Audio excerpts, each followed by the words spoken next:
Hello friends, स्वागत है आपका हमारे एक और नए ब्लॉग में। और कैसे हैं आप सब लोग? आई होप ठीक ही होंगे। बुब्बू देखो हमारा काले अंगूर की कैसे मछली बना रहे हैं। हमारे चाचा मम्मी घास काट रहे हैं गाय के लिए चारा। गन्ने का गोला है ये, बहुत ज़बरदस्त है। हमारे आड़ू के देखो फूल कितने सुंदर खिले हैं।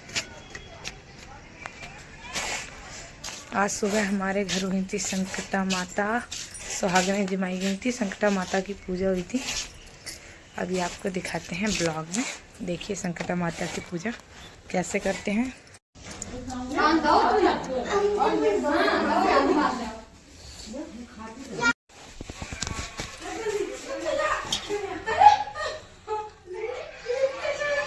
सुबह सुबह दीदी बहुत जल्दी उठ गई थी क्योंकि लड्डू बनाने की तैयारी करनी थी।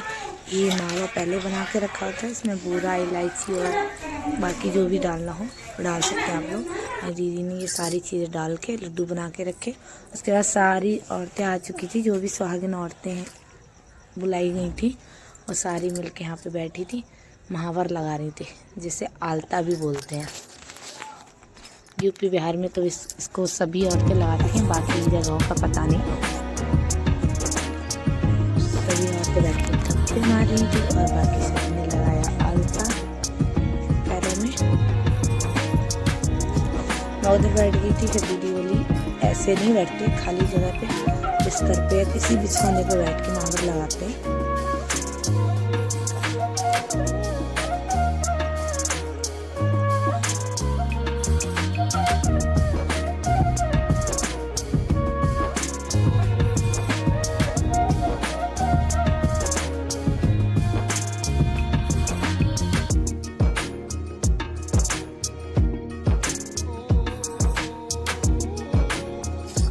सभी लोगों ने महावर वगैरह लगाने के बाद सभी बैठ गए थे लाइन से। फिर हमने कथा पढ़नी प्रारंभ की। आप लोग भी ध्यान से कथा सुने और अपने अपने घरों में ज़रूर इस कथा का पाठ कराएं, सुहागिनों को जिमाएं। इससे जो भी मनोकामनाएं होंगी वो आप सभी की पूरी होंगी। वीडियो अच्छी लगे तो लाइक करें, शेयर करें, कमेंट करें, चैनल को सब्सक्राइब करना बिल्कुल ना भूलें। Bye bye.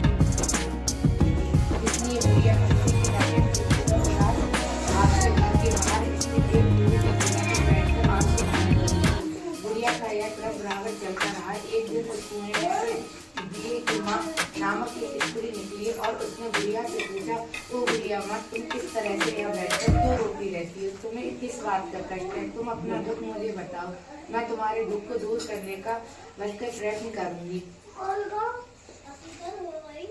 बुढ़िया ने उस स्त्री के प्रश्न सुनकर भी उसका कोई जवाब नहीं दिया, उसी तरह बैठकर रोती रही। दिए के द्वारा बार बार एक ही प्रश्न दोहराए जाने से बुढ़िया बुझला उठी और उस बुढ़िया ने दिए की माँ से कहा, तुम मुझसे बारंबार ऐसा क्यों पूछ रही हो? एक सचमुच ही तुम मेरा दुख जान लेने के पश्चात उसे दूर कर सकोगी? बुढ़िया की बात सुनकर दिए की माँ का ऐसा आश्वासन पाकर कहा कि मेरा बेटा कमाने के विचार से परदेश चला गया है। उसकी अनुपस्थिति के कारण मेरी बहू मुझे हमेशा बुरा भला कहकर कोसती रहती है। मेरे दुख का यही कारण है। बुढ़िया की बात सुनकर दिए की माँ ने उससे कहा, यहाँ के वन में संकटा माता रहती है, तुम अपना दुख उन्हें सुनाकर कष्ट से छुटकारा पाने के लिए विनती करो। वे बहुत ही दयालु हैं, उन्हें दुखियों को से बहुत अधिक सहानुभूति है। वे निसंतानों को संतानवान, निर्धनों को धनवान, निर्बलों को बलवान और अभावों को भाग्यवान बनाती हैं। उनकी कृपा से कुंवारी कन्याओं को अपने इच्छित वर की प्राप्ति होती है, रोगी अपने रोग से मुक्त हो जाता है। इसके अतिरिक्त और भी मनोकामना हो उन सभी को पूरा करती है। दिए की माँ से ऐसी विलक्षण बात सुनकर बुढ़िया संकटा जी के पास गई और उनके चरणों में गिरकर साष्टांग दंडवत करके विलाप करने लगी। संकटा जी ने दरियात होकर बुढ़िया से पूछा, बुढ़िया तुम किस दुख के कारण बराबर रोती रहती हो? बुढ़िया ने कहा, हे माता, आप तो सब कुछ जानने वाली हैं, आपसे कुछ भी छिपा नहीं है। यदि आप मेरे दुख को दूर कर दें तो मैं आपकी करुणा गाथा आपको सुनाऊंगी। उसकी बात सुनकर संकटा जी ने कहा, तुम पहले से मुझे अपना दुख तो बताओ।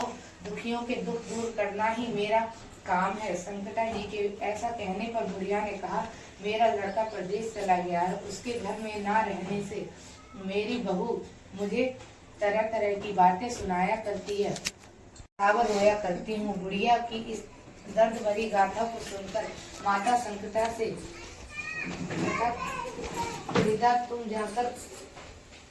माता संकटा से कहा, तुम घर जाकर मेरे लिए मनौता मांग लो। हे संकटा माता, यदि तुम मेरा लड़का सकुशल घर वापस कर जाएंगे तो मैं आपकी पूजा करूंगी और सुहागन स्त्रियों को आमंत्रित करके उन्हें भोजन कराऊंगी। संकटा माता के कहे अनुसार बुढ़िया ने घर जाकर लड्डू बनाए, परंतु जब भी बुढ़िया लड्डू शादी कर रही है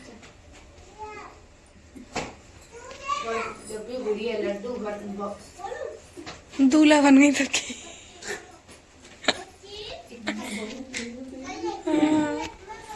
अरे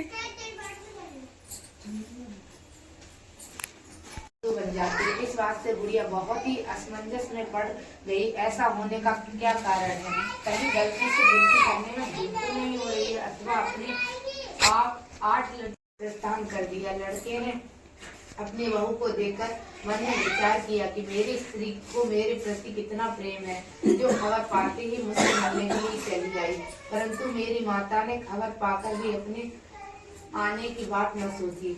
इधर जब पूजा का काम समाप्त हो गया और सभी सुहागनों को भोजन कराया